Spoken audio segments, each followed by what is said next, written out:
ഈ ഒരു കാഴ്ച എന്ന് പറഞ്ഞു കഴിഞ്ഞാൽ നമുക്ക് കഴിഞ്ഞൊരു 2 ആഴ്ച മുൻപോളം നമുക്ക് വിരിഞ്ഞ് കിട്ടിയ ഒരു വൈറ്റ് ക്രൈഫിഷിൻ്റെ കുട്ടികളാണ്. ഒറ്റ കുട്ടികളും തന്നെ പോവാതെ നമുക്ക് ഒരുവിധം എല്ലാ എഗ്ഗും ഹാച്ചായി കിട്ടിയായിരുന്നു. ഏകദേശം ഒരു 200-ന് മുകളിൽ കുട്ടികളുണ്ട് ഇതിപ്പോൾ.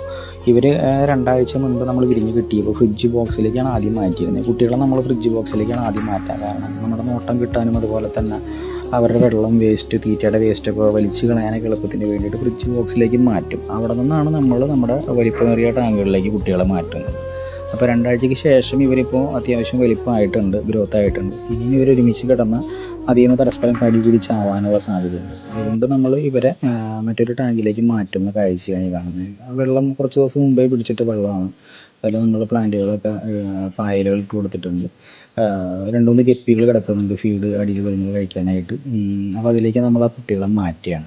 ഇനി ഏകദേശം ഒരാഴ്ചത്തോളം ഇവരെ നമ്മൾ ഇതിലിടും. അതിനുശേഷം ഇതിൽ നിന്ന് പകുതി എടുത്ത് നമ്മൾ വേറെ ടാങ്കിലേക്ക് മാറ്റും. അല്ലെങ്കിൽ ഇവർ ഇതിലും തിക്ക് കൂടി പരസ്പരം വീണ്ടും കടി കൂടാനുള്ളൊരു സാഹചര്യം വരും. അപ്പോൾ നമുക്ക് ഇത്രയും കിട്ടിയ എണ്ണം നമുക്ക് നഷ്ടമായിക്കൊണ്ടിരിക്കും. അപ്പോൾ അതുകൊണ്ട് ഇനി ഒരാഴ്ച കഴിയുമ്പോഴത്തേനും ഇവരെ പകുതി വേറെ ടാങ്കിലേക്ക് മാറ്റി നമ്മൾ സെറ്റ് ചെയ്യും. അതിനുശേഷം ഇവർ സെയിലിനായിട്ട് എടുക്കുന്ന സൈസിലേക്ക് എത്തുന്നതായിരിക്കും.